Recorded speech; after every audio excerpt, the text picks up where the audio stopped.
வீட்ட ஏலத்துல விட சொல்லி நோட்டீஸ் வந்துருது. அத நம்ம கிருஷ்ணாராம் லாயர் வந்துட்டு மீனாவோட வீட்ல எல்லாருமே இருக்கும்போது கொண்டு வந்து குடுக்குறாங்க. விஜயா இருந்துட்டு, இப்ப எல்லாருக்குமே சந்தோஷமா, இத்தன நாள் டைம் இருந்துச்சு. ஆனா, யாருமே வீட்ட மீட்டு எடுக்கிறதுக்கு எந்த முயற்சியுமே பண்ணல. சொல்லிக்கிட்டே தான் இருந்தாங்க. ஆனா, வீடு இப்ப ஏலத்துக்கு வந்துருச்சு அப்படின்னு சொல்லிட்டு, விஜயா வந்து புலம்பிட்டே இருக்கிறாங்க. "உங்கள நம்புனது தான் தப்பு. அவ்வளோதான் என் வீடு என் கைய விட்டு போயிருச்சு" அப்படின்னு சொல்லிட்டு, அண்ணாமலையார் பறந்துட்டு, "என்ன மேடம் இதெல்லாம்? இப்போ உடனே வந்து ஏலத்துல விடணும்னு சொன்னா எப்படி?" அப்படின்னு சொல்றாங்க. அந்த சிந்தாமணிக்கு உங்க வீட்ட எப்படியாவது அடையணும் அப்படின்னு சொல்லிட்டு, ஒரு வெறியோட தான் இந்த மாதிரிலாம் பண்ணிட்டுருக்காங்க. நம்ம கோர்ட்ல அப்ளை பண்ணி ஸ்டே ஆர்டர் வாங்குறதுக்கு முன்னாடியே, அவங்க கோர்ட்ல அப்ளை பண்ணி ஏலத்துல விடுறதுக்கான ஆர்டர வந்து வாங்கிட்டாங்க. நமக்கு ஒரு ஆர்டர் காப்பி வந்திருக்குது அப்படின்னு சொல்லி சொல்றாங்க. அப்போ முத்து இருந்துட்டு, "என்ன மேடம் இது? எல்லாத்துக்குமே நம்ம ரெடி ஆயிட்டு தானே இருந்தோம். அதுக்கு முன்னாடி இப்படி டைம் குடுக்காம இப்படியெல்லாம் பண்ணா எப்படி?" அப்படின்னு சொல்லி சொல்றாங்க. அதுக்கு நம்ம கிருஷ்ணாராம் லாயர் இருந்துட்டு சொல்றாங்க, "அந்த ஃபைனான்சியர் சைட்ல இருந்துட்டு எந்த நம்பிக்கையும் இல்லையாம். உங்க மேல நம்பிக்கை இல்ல அப்படின்னு சொல்லிட்டு அவங்க சொல்லிட்டாங்க. அதனால தான் வீட்ட ஏலத்துல விட சொல்லி நோட்டீஸ் வந்துச்சு நமக்கு" அப்படின்னு சொல்றாங்க. "இப்ப என்ன மேடம் பண்றது? இதுக்கு மேல ஒண்ணுமே பண்ண முடியாதா?" அப்படின்னுட்டு மீனா கேட்குறாங்க. விஜயா இருந்துட்டு, அதான்டி இதானே உன் ஆசை? என் வீட்டு வாசல் இல்லாம, உங்க வீட்ல இந்த மாதிரி ஓசிய கஞ்சிய குடிச்சுக்கிட்டு, ஏதோ ஒரு மூலையில உட்காந்துக்கிட்டு இருக்கணும். அதுதானே நீயும் உங்க அம்மாவும் உங்க மொத்த குடும்பமும் சேர்ந்து பிளான் பண்ணி பண்ணது. நீ உன் பதவிய எப்பயோ ராஜினாமா பண்ணியிருந்தனா, இந்த சிந்தாமணி இப்போ இந்த பிரச்சனையெல்லாம் பண்ணியிருக்கவே மாட்டா. உன்னை எலெக்ஷன்ல நிக்க வேண்டாம், நிக்க வேண்டாம்னு சொல்லிட்டு நான் தலையில அவ்ளோ அடிச்சு அடிச்சு சொன்னேனே! கொஞ்சமாவது கேட்டியாடி நீ? நீ எலெக்ஷன்ல ஜெயிச்ச அந்த கோவத்துலனால தான், இப்ப இந்த சிந்தாமணி பழி வாங்கினது மட்டும் இல்லாம, என் வீட்டையுமே எடுத்துட்டு போயிட்டா. இப்போ சந்தோஷமா நான் நடுத்தெருவுல நிக்கணும்னு சொல்லி தானே நீங்க எல்லாருமே ஆசைப்பட்டீங்க. அப்படின்னு சொல்லிட்டு இருக்கும்போது, அண்ணாமலையார் பறந்துட்டு, எதுக்கு எத சம்மந்தப்படுத்தி பேசிட்டு இருக்கிற? நீ உன் பையனுக்கு வாங்கி குடுத்த கடனுக்கு, இவங்க கடன் கட்டிட்டு இருக்காங்க. அது உனக்கு பெருசா தெரியல. இப்ப இவளோட பதவிய ராஜினாமா பண்ணா, அந்த சிந்தாமணி உடனே வீட்ட குடுத்துருவான்னு நீ நினைக்கிறியா? அப்படின்னு சொல்லி சொல்றாங்க. அதுதானே அவ கேட்கிறா. அப்ப கேட்டத ஒரு பேப்பர்ல எழுதி குடுக்க சொல்லி, நான் பதவி ராஜினாமா பண்ண உடனே முதல்ல நீ கேன்சல் பண்ணணும்னு சொல்லியிருக்க வேண்டியது தானே! அப்படின்னு சொல்லி சொல்லிட்டு இருக்கிறாங்க. வீட்ட மீட்கணும்னா 1000 வழி இருந்திருக்கு. மீட்டு எடுத்திருக்கலாம். ஆனா இவங்க மீட்க கூடாதுன்னு சொல்லி புருஷனும் பொண்டாட்டியும் இவ்வளோ நாளா நம்ப வச்சுட்டாங்க அப்படின்னு சொல்லிட்டு விஜயா வந்து அழுதுட்டு இருக்கிறாங்க. அதுக்கப்புறமா "எம்மா கொஞ்சம் பொறுமையா இருங்கம்மா. அப்படிலாம் ஒண்ணும் விட்டுற மாட்டேன்" அப்படின்னு சொல்லி சொல்றாங்க. "இனிமே உன்னைய நம்பி எந்த பிரயோஜனமும் இல்லடா. நான் எங்கிட்டாவது போயிடுறேன். என்னை தேடி யாரும் வரக்கூடாது" அப்படின்ற மாதிரி சொல்ல, அப்ப முத்து இருந்துட்டு, "என்ன மேடம் இதெல்லாம்? இப்ப என்ன மேடம் செய்யலாம்?" அப்படின்ட்டு கேட்குறாங்க. இன்னும் 24 ஹவர்ஸ்க்குள்ள நம்ம ரூ. 10,00,000 பணத்த கட்டுனா மட்டும் தான், இதுலேருந்து ஏதாவது நம்ம ஸ்டே ஆர்டர் வாங்க முடியும். இன்னும் 2 நாள் டைம் குடுத்துருக்குறாங்க நம்ம வீட்ட ஏலத்துல விடுறதுக்கு. அதுக்கு முன்னாடி ரூ. 10,00,000 பணத்த கட்டிறலாம்.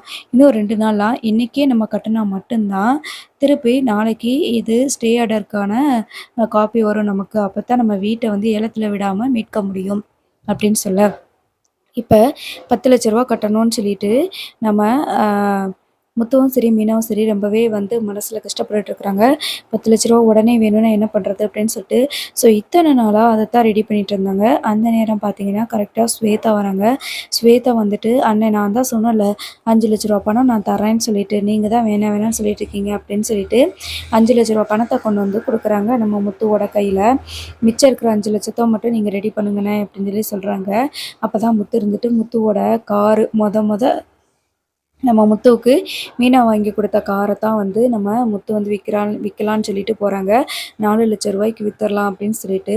அப்பதான் வந்து ஏற்கனவே முத்துவோட கிளாஸ்மேட் அதாவது முத்து படிக்கிற இங்கிலீஷ் கத்துக்க போற அந்த இன்ஸ்டிடியூட்ல வந்து பார்த்தீங்கன்னா, ஏற்கனவே ஒரு வயசான ஒருத்தர் படிச்சுட்டு இருந்தாரு. அவர் தான் முத்துவோட அவங்களோட நிலைமையெல்லாம் பார்த்துட்டு, முத்துவுக்கு ஹெல்ப் பண்றதுக்காக கார் ஏஜென்சி அதாவது டிராவல்ஸ் ஏஜென்சி வச்சுக்கலாம் அப்படின்னு சொல்லி ஒரு ஐடியா குடுத்துருப்பாங்க. அது போக அவரோட கார் எல்லாத்தையுமே, அவரோட கார் செட்ல இருக்கக்கூடிய கார் எல்லாத்தையுமே வந்துட்டு முத்துக்கிட்ட ஒப்படைப்பாங்க. "இதில எனக்கு டியூ மட்டும் நீ கட்டுனா போதும். வர்ற பணத்த, லாபத்த எல்லாத்தையுமே எடுத்துக்கோ. இது நான் உனக்கு பண்ற ஒரு உதவியா இருக்கும்." அப்படின்னு சொல்லியிருப்பார் இல்லையா? ஸோ அத வச்சு நம்ம எப்படியாவது சமாளிச்சுக்கலான்னு சொல்லிட்டு, முத்து வந்து அவங்களோட கார விற்கிறதுக்கு விலை பேசியிருப்பாங்க. ஒரு காரையாவது முதல்ல வித்துறலாம் அப்படின்னு சொல்லிட்டு, அந்த நேரம் தான் நம்ம இத்தனை நாளா நைட்டும் பகலுமா ஓடி ஓடி உழைச்சு எவ்வளோதான் சம்பாரிச்சாங்கன்னு தெரியல. அந்த நேரம் நம்ம ரவி இருந்துட்டு, "வேண்டாம் மொத்த பணத்தையும் நான் அங்கிள் கிட்ட வாங்கி குடுத்துர்றேன். அப்ப முதல்ல வந்து நம்ம பணத்த கட்டிர்லாம்" அப்படின்னு சொல்லிட்டு இருக்கிறாங்க. சரின்னு சொல்லிட்டு, நம்ம ரவி வந்துட்டு ஸ்ருதியோட அப்பாகிட்ட பேசி ரூ. 10,00,000 வாங்கிர்றாரு. இப்போ ஸ்வேதா குடுத்த 5,00,000ம் இருக்குது.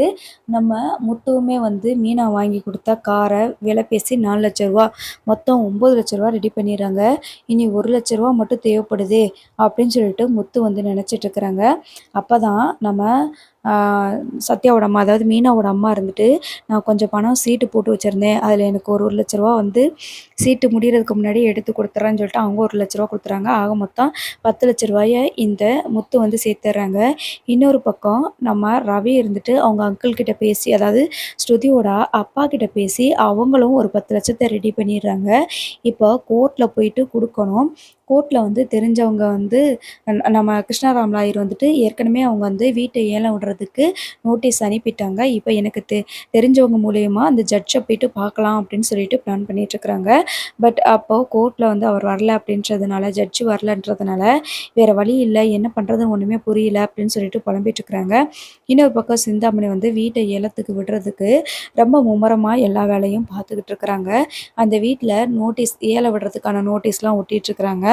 ஸோ மறுநாள் வந்து ஏலம் விட போறாங்க. இப்ப எல்லாருக்குமே நம்பிக்கை சுத்தமா போயிருச்சு. எப்படி என்ன என்ன பண்றது அப்படின்னு சொல்லிட்டு, அப்பதான் மீனாவுக்கு வந்து பார்த்தீங்கன்னா, அவங்களோட அசோசியேஷன்ல, அதாவது அவங்க அப்பார்ட்மெண்ட்ல பூக்கடை வச்சிருக்காங்க. அது போக அவங்க அசோசியேஷன்ல வந்துட்டு ஒரு தெரிஞ்சவங்க இருப்பாங்க. அந்த லாயர் மூலியமா வந்து பார்த்தீங்கன்னா, இந்த ஜட்ஜ் ஐயா கிட்ட பேசலாம் அப்படி சொல்லிட்டு நினைப்பாங்க.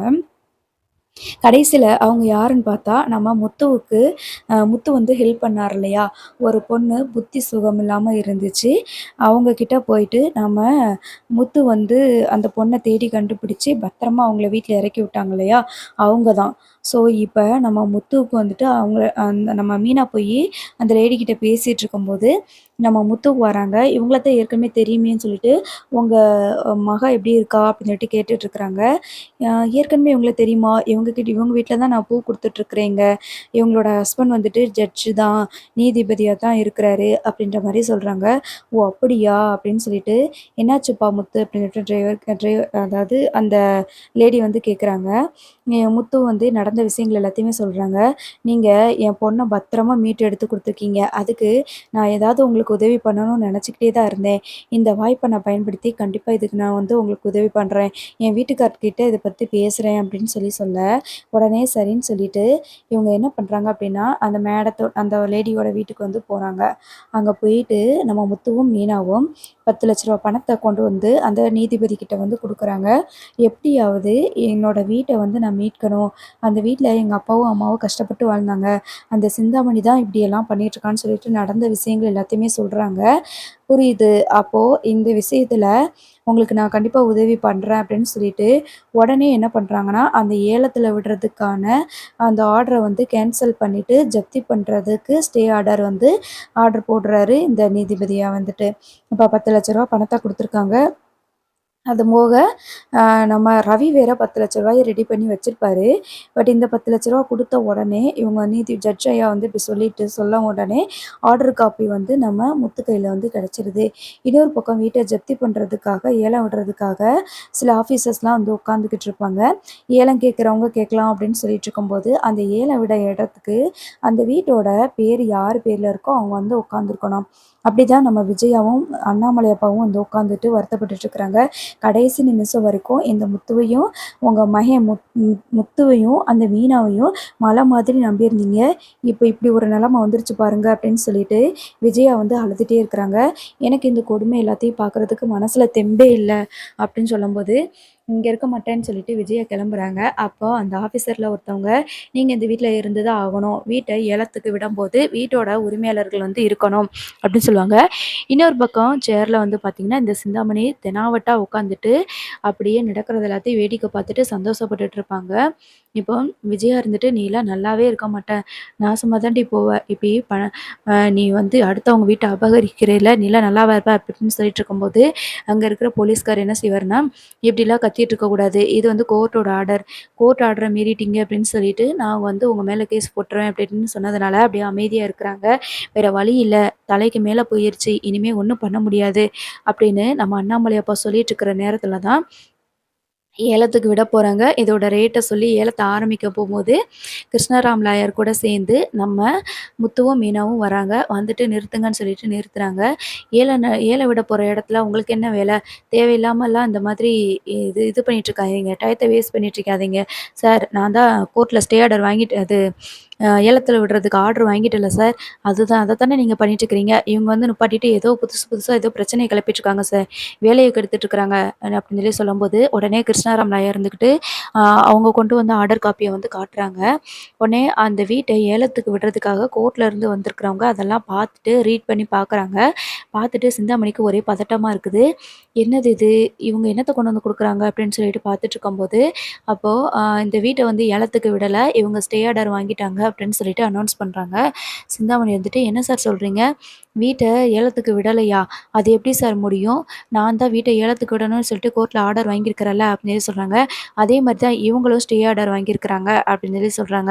இவங்க ஸ்டே ஆர்டர் வாங்கியிருக்காங்களா? எனக்கு எந்த இன்ஃபர்மேஷனும் வரல அப்படின்னு சொல்லும்போது, ஆமா 24 ஹவர்ஸ்க்குள்ள இவங்க வந்து பணத்த கட்டி அந்த ஸ்டே ஆர்டர் வாங்கிட்டாங்க. இதுக்கப்புறம் நீங்க கோர்ட்ல போய் பார்த்துக்கோங்க. இப்போதைக்கு வீட்ட வந்து ஏலத்துக்கு விட மாட்டோம் அப்படின்னு சொல்லவுமே, அங்கருந்து எல்லாருமே கிளம்பி போயிர்றாங்க. சிந்தாமணி கிட்ட இருந்துட்டு மீனா, "என்னடி என்ன நெனச்சிட்டு இருக்கிற? உன்னையெல்லாம் பெரிய ஆளுன்னு நெனச்சு உனக்கெல்லாம் மரியாதை குடுக்கணும்னு நெனச்சேன்.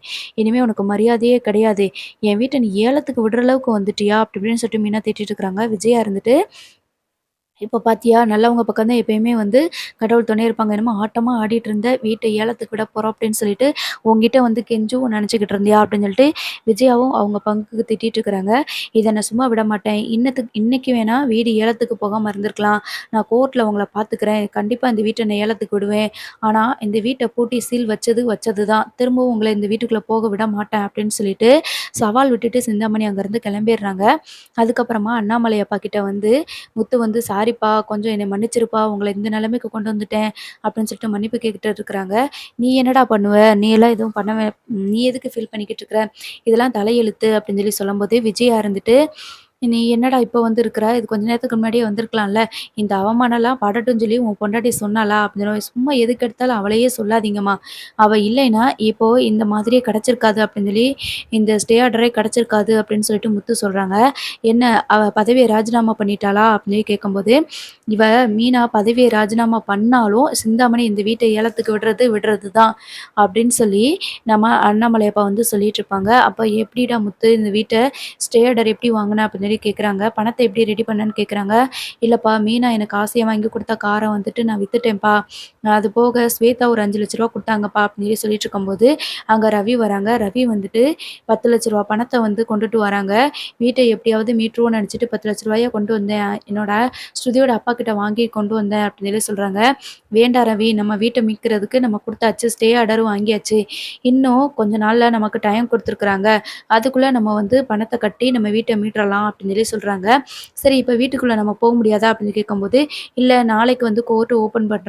இந்த கேஸ் வந்து ஹியரிங்க்கு வருது. அப்போ நம்ம வந்து எடுத்து சொன்னோம் அப்படின்னா, இந்த சிந்தாமணி பண்ண போர்ஜரி வேலையெல்லாம் சொன்னோம் அப்படின்னா, கண்டிப்பா நம்மள வீட்டுக்குள்ள விட்டுருவாங்கன்னு சொல்லிட்டு லாயர் சொல்லியிருக்காங்க." அப்படின்னு சொல்லி சொல்றாங்க. ஸோ, அதே மாரியே மறுநாள் வந்து பார்த்தீங்கன்னா, கோர்ட்ல அந்த ரூ. 10,00,000 சப்மிட் பண்ணதையும் ஜட்ஜ் ஐயா வந்துட்டு டேபிள்ல வைக்கிறாரு. அது போக நடந்த விஷயங்கள் எல்லாத்தையுமே விசாரிக்கிறாங்க. கிருஷ்ணராம் லாயர் இருந்துட்டு சிந்தாமணிய பத்தி சொல்றாங்க. சிந்தாமணி வந்துட்டு டைரக்ட்டா பணம் குடுக்கவே இல்ல. இது வந்து ஒரு ஃபைனான்சியர் மூலமா தான் பணத்த குடுத்தாங்க. அப்படி இப்படின்னு சொல்லிட்டு நடந்த விஷயங்கள் எல்லாத்தையுமே சொல்லிட்டு இருக்கிறாங்க. இவங்க தான் வந்து வீட்டு பத்திரத்த மீட்டு குடுக்க சொல்லியிருக்காங்கன்னு சொல்லும்போது, "அது தப்பு இல்லையா?" அப்படின்னு சொல்லி சொல்றாங்க. "இல்ல அவங்க அப்பாவுக்கு வந்து எந்த ஒரு ஆட்சேபனையும் இல்லன்னு சொல்லிட்டாரு. அப்படின்னு சொல்லிட்டு அந்த ஃபைனான்சியர் கொடுத்த கம்ப்ளைண்ட்டை வாபஸும் வாங்கிட்டாரு மனோஜ் மேலே அப்படின்னு சொல்லிட்டு நடந்த விஷயங்கள் எல்லாத்தையுமே சொல்லிட்டு இருக்கிறாங்க. இப்போ ஏற்கனவே 10 லட்ச ரூபா கட்டியிருக்காங்கல்ல, அப்புறம் எதுக்கு நீங்கள் வந்து இந்த மாதிரி உடனே வந்து வீட்டை ஏலத்துக்கு விடணும்னு சொல்லிட்டு நீங்கள் எங்ககிட்ட கோர்ட்டில் ஆர்டர் வாங்குனீங்கன்னு சொல்லிட்டு கேட்குறாங்க. இல்லை எனக்கு உடனே பணம் தேவைப்பட்டுச்சு அதனால தான் இப்படி பண்ணேன்னு சொல்லிட்டு சிந்தாமணி சொல்ல, இப்போ 10 லட்ச ரூபா பணத்தை கட்டிட்டாங்க, இவங்களுக்கு நான் கேரண்டி கொடுக்குறேன், கண்டிப்பாக இவங்க மிச்ச பணத்தை கட்டிடுவாங்க அப்படின்னு சொல்லிட்டு கிருஷ்ணாராம் லாயர் வந்து சொல்ல, உடனே ஜட்ஜ் வந்து என்ன சொல்கிறாருன்னா, இன்னும் 3 மாதத்துக்குள்ளே பேலன்ஸ் அமௌண்ட்டை கட்டிடலாம், அப்படி கட்டாத பட்சத்துக்கு வீட்டை ஏலத்துக்கு விடப்படும் அப்படின்னு சொல்லிட்டு ஆர்டர் கொடுத்துருவாரு. ஸோ இப்போ இந்த வீட்டில் போயிட்டு நீங்கள் இருக்கலாம், வீட்டை ஜப்தி பண்ண மாட்டோம், நீங்கள் திரும்பவும் சீலை உடைச்சு மறுபடியும் நீங்கள் உள்ளே போய்க்கலாம் அப்படின்ற மாதிரி கோர்ட்டு வச்ச சீலை கோர்ட் எடுத்துரும் அப்படின்ற மாதிரி ஜட்ஜ்மெண்ட் பண்ணிடுவார். ஸோ இப்போ அவங்களுக்கு வந்து ஒரு மிகப்பெரிய சக்ஸஸ் ஆயிரும். நம்ம முத்து, மீனா, விஜயா, அண்ணாமலை அப்பா எல்லாருமே வந்துட்டு வீட்டுக்கு திரும்ப வருவாங்க. ரவி வந்துட்டு அவங்க மாமனார்கிட்ட வாங்கின 10 லட்ச ரூபாய, இல்லை இந்த 10 லட்சம் உன்கிட்டயே இருக்கட்டும் முத்து, நீ வந்து இன்னமும் மிச்சம் இன்னும் 28 லட்ச ரூபா கட்டணும்ல, அதில் 10 லட்ச ரூபாய் நீ கொடுத்துட்டேன்னா மிச்சம் இருக்கிற காசை 3 மாதத்துக்குள்ளே அடைச்சிடலாம் அப்படின்னு சொல்கிறாங்க.